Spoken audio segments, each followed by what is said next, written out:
I welcome you all in the next video tutorial of HV Board of Departmental Examination Preparation, Paper 1 Financial Administration. So in this video, we are going to discuss yet another previously asked question. And this question was asked in the year December 2018. And the question is, what procedure is prescribed for inquiry under Competition Act 2002? Competition Act 2002 में inquiry का procedure क्या है? This is very important question. So before starting this question, first of all, we will discuss about the prima facie case. And this word is derived from the Latin word which means at first sight.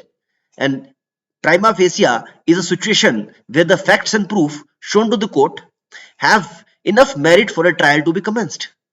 And if the evidence presented is not sufficient, the case might be dismissed. इसका simple सा Hindi meaning अगर हम बात करें, हिंदी में अर्थ की बात करें, तो सपोज करिए किसी एक इंसान ने दूसरे इंसान के ऊपर किसी तरह का कोई आरोप लगाया और केस फाइल करने के लिए उसने कोर्ट का सहारा लिया, तो सबसे पहले कोर्ट में प्राइमा फेसी एविडेंस देखा जाता है. कोर्ट में जो केस है बेसिकली वो एकदम से वो केस कितना दमदार है, बेसिकली क्या जिस इंसान ने किसी के ऊपर आरोप लगाया है उसमें कितनी सच्चाई है, ये देखने के लिए उस इंसान को कोर्ट में कुछ एविडेंसेस और डॉक्यूमेंट्स प्रोड्यूस करने पड़ेंगे.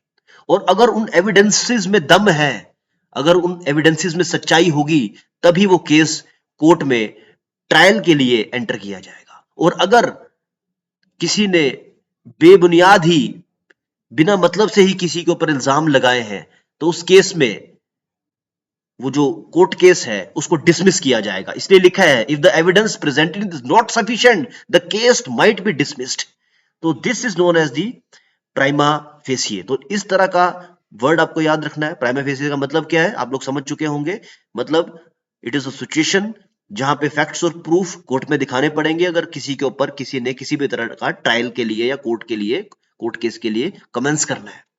तो इसी के बेसिस पे ही हम आज डिस्कस करेंगे what is the procedure prescribed in the inquiry under competition act. अगर एक कंपनी दूसरी कंपनी के ऊपर आरोप लगाती है कि इसने मार्केट के अंदर कंपटीशन को कम करने की कोशिश की है, तो उस पर्टिकुलर कंपनी को प्रॉपर एविडेंस देने पड़ेंगे, तभी वो केस कोर्ट में ट्रायल के रूप में जाएगा. तो इसका बहुत लंबा चौड़ा प्रोसीजर है, जैसे कि आप देख पा रहे होंगे. इसको सिंप्लीफाई करने के लिए we have used this source from the internet. तो basically this has been amended also. 2002 में ये एक्ट आया, उसमें इस इंक्वायरी प्रोसीजर को बताया गया बेसिकली. उसके बाद in the year 2007 this has been amended. तो I will tell you the procedure of 2007 amended procedure of this inquiry under competition act 2002. तो सिंप्लीफाइड करके अगर आप इस डायग्राम को देख रहे हैं, इस फोटोग्राफ को देख रहे हैं, तो आपको समझ आ जाएगा कि इट स्टार्ट विद सेक्शन 26. ये ओल्ड प्रोसीजर है, हम नया प्रोसीजर डिस्कस करेंगे. अगर किसी भी तरह की कोई कंप्लेंट आती है, receipt of reference from central government से, स्टेट गवर्नमेंट से और स्टैट्यूटरी अथॉरिटी से, या फिर कोई इंफॉर्मेशन आ रही है on receipt of any information that is under section 19 of this act 2002, और ये कमीशन खुद ही कोई मोशन प्रिपेयर करेगा. उस केस में सबसे पहले ये देखा जाएगा कि केस के में प्राइमा फेसिया एविडेंसेस है कि नहीं है. अगर कोई भी प्राइमा फेसिया एविडेंस नहीं होंगे तो सिंपल सी बात है, matter is closed and competition commission of India passes order of defamed fit of deemed fit, then the copy send to the government concern. मतलब अगर नो प्राइमा फेसिया केस होगा तो मैटर को क्लोज कर दिया जाएगा. ओके, सिंपल सी बात है. लेकिन इस केस में प्राइमा फेसिया केस अगर ये होगा, अगर एविडेंसेस होंगे, तो क्या होगा, इंक्वायरी होगी. सिंपल सी चीज है. तो इंक्वायरी कौन करेगा, डीजी करेंगे. डीजी डायरेक्ट करेंगे इन्वेस्टिगेशन के लिए, और एक पर्टिकुलर प्रिस्क्राइब टाइम में रिपोर्ट के लिए रिपोर्ट करेंगे, डायरेक्ट करेंगे कि आप इस टाइम में रिपोर्ट दीजिए. तो अगर उस केस में डीजी इन्वेस्टिगेट करता है, मान लो प्राइमा फेसिया एविडेंसेस पुख्ता सबूत हैं कि आप केस कोर्ट में जा सकता है ट्रायल के लिए, तो डीजी इंक्वायरी करेंगे. और उस केस में भी दो कंडीशंस होंगी. इंक्वायरी के बाद इंक्वायरी कमेटी बैठेगी, वो रिपोर्ट सबमिट करेगी. और if no contravention is found, अगर किसी भी तरह का कोई भी आरोप नहीं लगा गया, तो क्या होगा, सुजेशंस को, I hope this is clear. अगर कोई भी no contravention is found, then the case is again suspended, further investigation में बी कॉल्ड ऑफ, उसको बंद कर दिया जाएगा, और केस और मैटर क्लोज हो जाएगा। और अगर कॉन्ट्रावेंशन पाई जाएगी तो नेचुरल सी बात है, इंक्वायरी में अगर कॉन्ट्रावेंशन पाई जाएगी, किसी भी तरह का सच्चाई पाई गई कि केस में ठीक है उल्लंघन किया गया है, देन अगेन जो भी प्रोसीडिंग्स है वो भी कोर्ट के अकॉर्डिंग, सेक्शन के अकॉर्डिंग की जाएंगी। तो now we will discuss this in detail. Yes, this is the Competition Act 2002. As you can see, so this is the amended procedure 2007. That is the procedure for inquiry and complaints under section 19. तो इसको start करते हैं। तो सबसे पहले क्या होगा, on receipt of complaint of a reference from the central government or state government or statutory authority or its own knowledge or information under section 19, if the commission is on opinion that there exists a prima facie case, then it shall direct the Director General to cause an investigation to be made into matter. Simple सी बात है, अगर हमारा जो भी case है वो किसी भी रूट से आ सकता है, वो सेंट्रल गवर्नमेंट से भी रेफरेंस हो सकता है, स्टेट गवर्नमेंट से भी हो सकता है, किसी भी स्टैट्यूटरी अथॉरिटी द्वारा, या कमीशन अपने आप भी किसी भी चीज में इन्वॉल्व हो सकती है, उसके पास ये अथॉरिटी है। और अगर प्राइमा फेशिया एविडेंस होगा तो क्या होगा, it shall direct the director general to cause an investigation की जाएगी अगर प्राइमा फेशिया एविडेंस मिलता है तो। सेकंड कंडीशन में क्या होगा, the director general shell on receipt of direction under subsection 1 submit a report on his finding within such period as may be specified with the commission. और अगर prima fascia evidences है तो director general को एक report पेश करने पड़ेगी particular time में, जो भी कमीशन उसको बताएगा।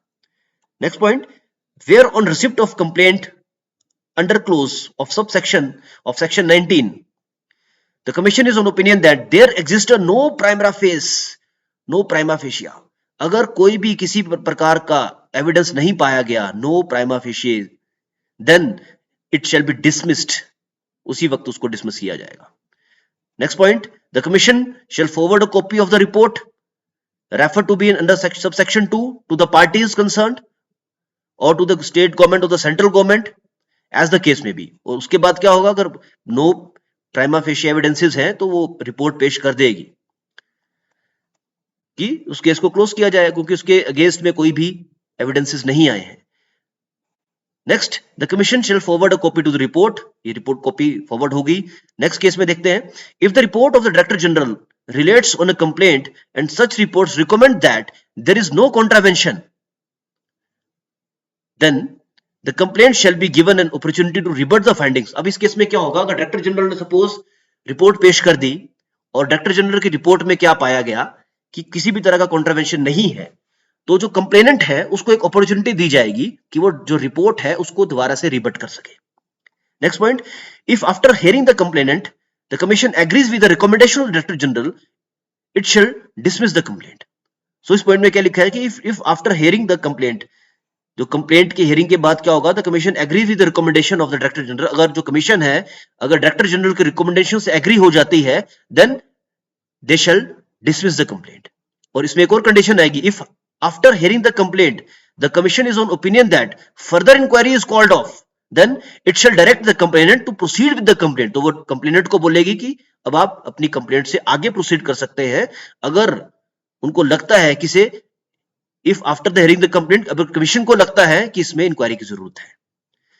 Next point, if the report of the director general relates on a reference made under subsection and such report recommends that there is no contravention, उस केस में क्या होगा, देन द स्टेट गवर्नमेंट और central government as the case may be on such report and on receipt of such complaint the commission shall return the reference if no prima facie is concerned. Okay, in the last case, if the report of the Director General referred to subsection 2 recommends that there is a contravention, अगर Director General की report में contravention आ गई, then the Commission is on opinion that the further inquiry is called off and it shall inquire on such contravention according to the procedures laid down in this Act.